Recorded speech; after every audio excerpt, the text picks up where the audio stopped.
What's going on, boys? NealGuides here. Welcome back to another video. And in today's video, we're going to go over the meta players in each position. We're going to go through a top tier, a mid tier, and a low tier. We're also going to show you like a top tier icon, like, you know, the R9s, to give you a wide range of players for all budgets. And we're going to focus on purely meta cards here, so you're not going to see anyone with a 2-star weak foot. This is my meta list, as in proper meta players. Good agility and balance, can work in bad gameplay or good gameplay. But let's go straight into it. But before I do that, I want to say this video is sponsored by OneFootball, your one-stop shop for all the football information. Coming close to the new year, and especially coming close to the transfer window, if you want to see the latest updates, all information, OneFootball, they've got your back. Click on the QR code just below over here. You can actually get a free download to the OneFootball application, or click on the link down below in the description. And that video, that link, should I say, does support my channel. So feel free to use that link when you're downloading it. But going back straight into the video, so as I said, we're going to go with the top tier now. For a top tier striker, Eusebio Arno would be the top creme de la creme.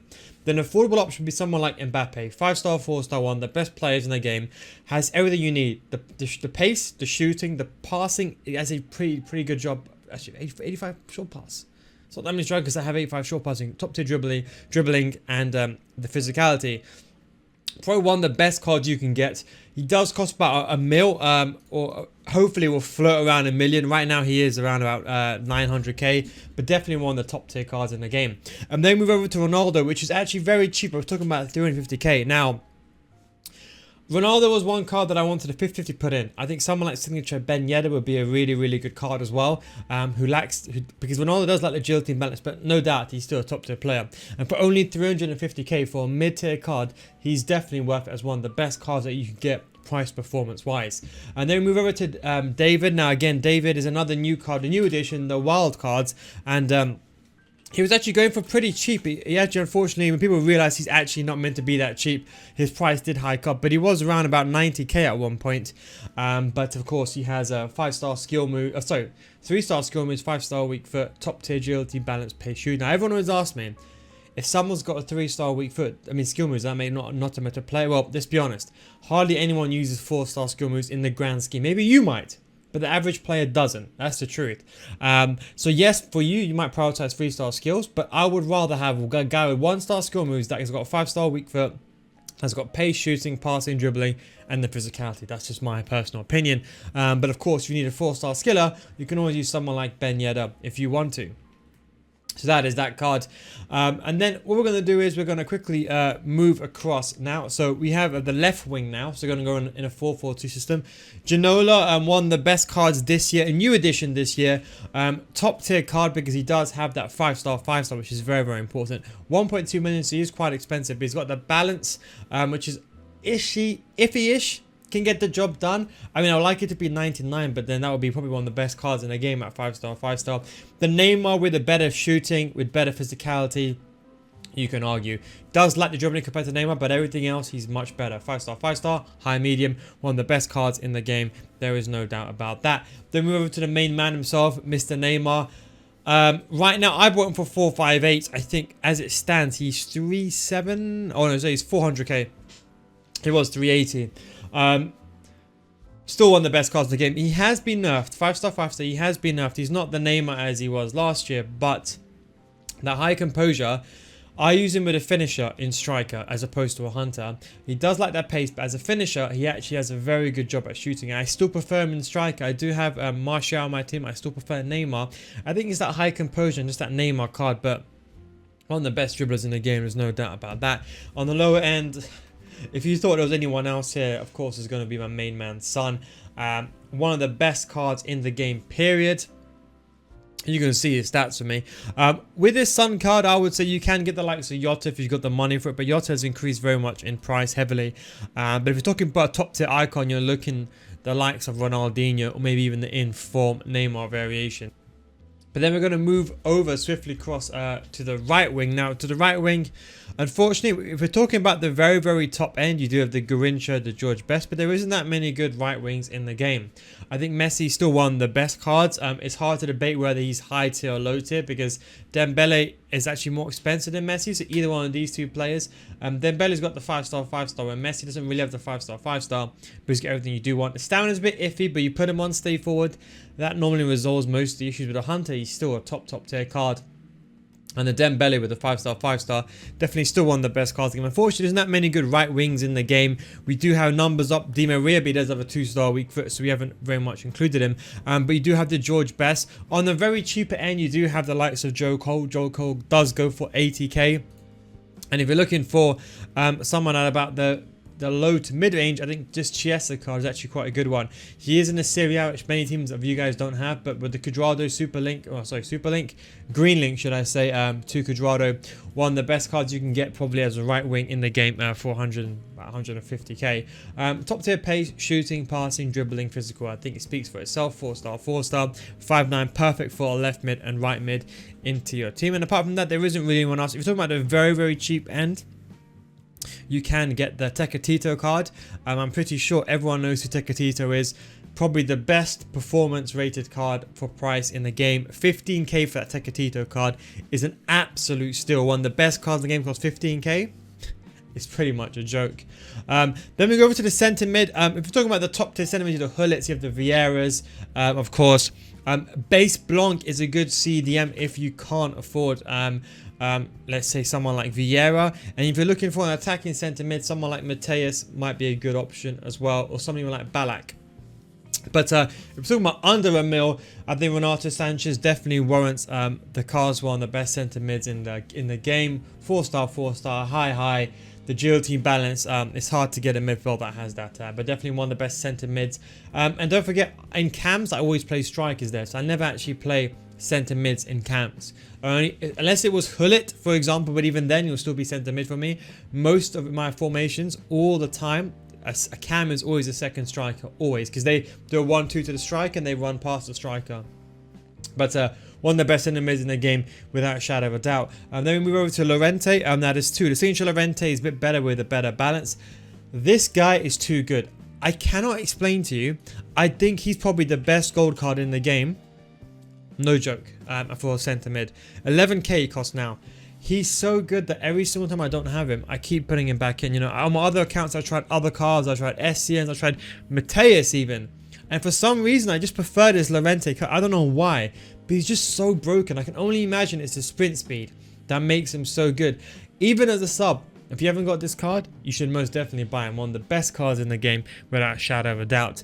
And then on the lower end, Onyeka, in my opinion, one of the best CDMs in the game. I bought him for 142. He hasn't left my team because he's one of the best cards. He was 20k yesterday, an absolute steal. But there isn't another card with high work rates, good pace, good agility and balance, defending and physical. Now, I would put him an edge above Kante. Yes, Kante's going to have much better defending, and the work rates on Kante are better. And maybe you can argue Kante's a bit shorter, but Kante doesn't have the agility and balance that Onyeka does. If you use him, you will see what I mean. And of course, he's much faster than Kante as well, given the fact that he's got 83 sprint speed as opposed to Kante having only 75. But he does have that much better agility. And more importantly, well, you can argue the height is a big thing. You know, obviously the taller the player is, in theory, the better reach they have. So even though you can argue he's got a bigger stature than Kante, I just prefer him. I think he's better than Kante. That's just my kind of take. Then we move over to our left mid roles. So left mids, again, there isn't that many top tier left mids. If you're talking about pure left backs, I would say the likes of Maldini is like a top tier pure one. You do have the Roberto Carlos's. But I put Maldini because he's only 400k. But he's more of a defensive, purely defensive left back. Tank of a left back, a perfect left back if I was going to say. I would say this guy's more of a centre back card, but he's a very good card. You do have the Cancelos and the Spinazzolas and the Davies Rule Breaker card. The Davies Rule Breaker card, I would say, is in contention for a bit more well-rounded left back, but we're just going to go with traditional positions here. And then we go mid-tier, we go with Zambrotta. Zambrotta, I think he is only 170k. It's an absolute steal. Again, 170k for the left back version of Zambrotta, but he's a very much attacking one. 4-star, 5-star, high medium, one of the best cards that you can get for a left back for that price. You do have the new Reguilon card, which I still think is very good. You do have the numbers up card, which is the Reguilon card. You do have the also the Robertsons, and but if you're talking about on the mid to lower end, I think Cornet, however you say his name, I don't think anyone is better than this gentleman in the game. I had him in my team. I sold him because I wanted to purchase Semedo. Otherwise, he would still be in my game. But he's definitely one of the left backs in the game, period. For the price, high, 5'10", top tier agility and balance. Perfect for left mid as well. Maybe you can argue Spinazzola is probably the only person that really contends with him. But the Serie A links is pretty high. But now Cornet has dropped down now to a very cheap price. On a very cheap end, you do have the likes of Schulz, Furlan, Mendy, of course. The normal gold tier meta cards that we are very much aware of. Then it comes to centre backs now. If we're talking about fullbacks and centre back, I also want to say is very quickly. I would go with, if we're talking about fullbacks and centre back, I'm just going to name you the ones that I would use in centre back, okay? Maldini in centre back. I would use Mukiele in centre back. I would use Walker in centre back and Wan-Bissaka. Those are the two cards that I use, and those are the only two players that I really play in centre back that are right backs. We're talking about left backs. Robertson does a good job. Spinazzola, Cornet, Kieran Tierney. So a lot of those cards can play either way, but those are the top tier fullbacks and centre backs that I would really wanted to mention. But talking about traditional centre backs, of course, on the very top end, the Maldini would be probably the best, the creme de la creme. Maybe you can even argue Cannavaro. I wouldn't really say base block because agility and balance, but Marquinhos definitely goes there. For one of the best cards in the game. We're talking about the more expensive card, but don't forget he does link to Kimpembe as well. So he's definitely one of the best cards. I'm just having a quick look right now on Footbin. See, there's really anyone else that really contends with him. But yeah, there isn't really anyone else. You can, of course, go for the Rios as well. Mid-tier, we've gone with Koundé. Him or Eden Militao is completely fine. The most important thing here that people are completely forgetting is that this Koundé is better. Don't take the other Koundé. The agility and balance on Koundé is what makes him a top tier player. The other Koundé, he's not as good. Well, he is the same amount of level in terms of how good he is. But the difference is he hasn't got agility and balance. That's how fast you can move with the run and jockey. Someone's not using agile dribbling. The agility and balance is the best thing to defend. That's why I went to fullbacks in the first place, to be honest, because the agility and balance. You do have the Joe Gomez or the Cordoba card.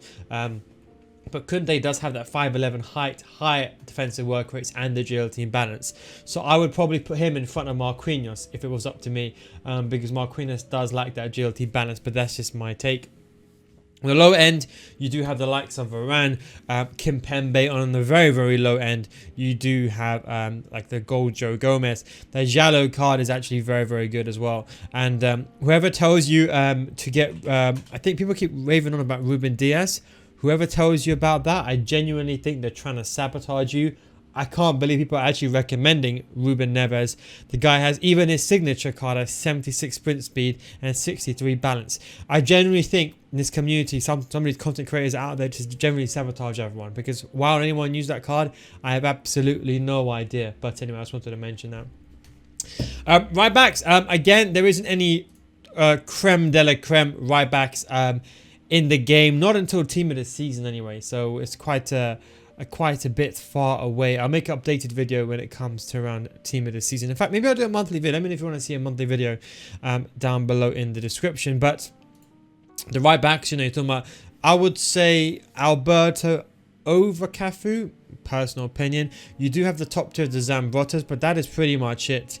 And then you go for like the mid end, which I would say is the signature Atal or the inform second variation Atal, which I got both. Semedo. You do have the likes of Rule Breakers Trent and Babu as well. Those are probably the best right backs on the higher tier, which are quite middle end. And then of course you have the actual traditional right backs, which is the likes of Walker. Now Walker is one of the best right backs in the game because he's got the agility and balance, which has been somewhat better than most traditional players, so you can play in centre back as well. But he's got the physical defending as well. So as a pure right back, I would say someone like him if you're looking for a very cheap end. You do have Hakimi as well, but personally speaking, I do always prefer the likes of Walker as opposed to Hakimi because of that physicality and defending, or even Wan-Bissaka on a very cheap end. Excuse me. Then we go to goalkeepers. So goalkeepers are trash. There's no other way of putting it. They're either amazingly good in 1v1s when they come out to run out, or they are amazingly bad. What I find is the saved feature rate is probably the most important thing. Ter Stegen has that and De Gea has that on a very cheap end. But I would say Van der Sar probably goes for it just because he has that 6'6" height, and he does have the really good reflex and position, which I think is very important when they are coming back. You do have the likes of Neuer, of course, the likes of Courtois, Ter Stegen, Alisson, Ederson. But if you're talking about the pure best goalkeeper in the game, I would definitely say, even though it doesn't have the saved feature rate, I think it's the rushes out of goal. I don't know why. I just feel like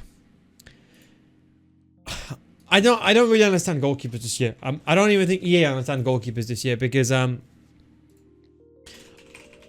just thinking right now, and I've used so many goalkeepers, and I don't think there's that many good goalkeepers. I think, personally speaking, I think with Donnarumma, it's the combination of his height, and I think it's his very good reflexes and diving and positioning, which is important. He does have 85 reaction, which is a hidden stat. For some reason, if you have a 1v1 and you hold the triangle or the Y button, if he comes out and your opponent doesn't have a very high-powered green time shot, he will save it 9 times out of 10. That's why this will be nerfed. There's no way it will stay next year finishing like that, because it has to be guaranteed goals. But this guy will save you so many 1v1s. He's better than probably most. If you have like a silver, I'd rather have Donnarumma in goal and a silver defense up front, because this guy by himself can handle most situations. He's that good, as opposed to someone like De Gea. But unfortunately, I can't get him into my team. But he's definitely one of the best cards in the game. But that is, of course, the meta card that you position. As I said, we've gone through these. I've only put meta card, my meta card, so no Ruben Diaz or any garbage like that. I'm not going to waste your time by giving you some half-assed players that I know are not going to do any good. But we're talking about creme de la creme players. I still prefer top-tier agility and balance, so I do have my preference. But there is a few odd occasions like Ronaldo, which I would say he's a very, very good card. Or, for example, the likes of Llorente, which are just too good. Even if Llorente had even lower balance, for some reason I think his agility kind of makes up for it, that he can kind of get away with it. But that is the meta cards in each position. Hope you enjoyed this video. Thank you much for watching, guys. Take it easy, and of course, I'll catch you in the next video. Peace out.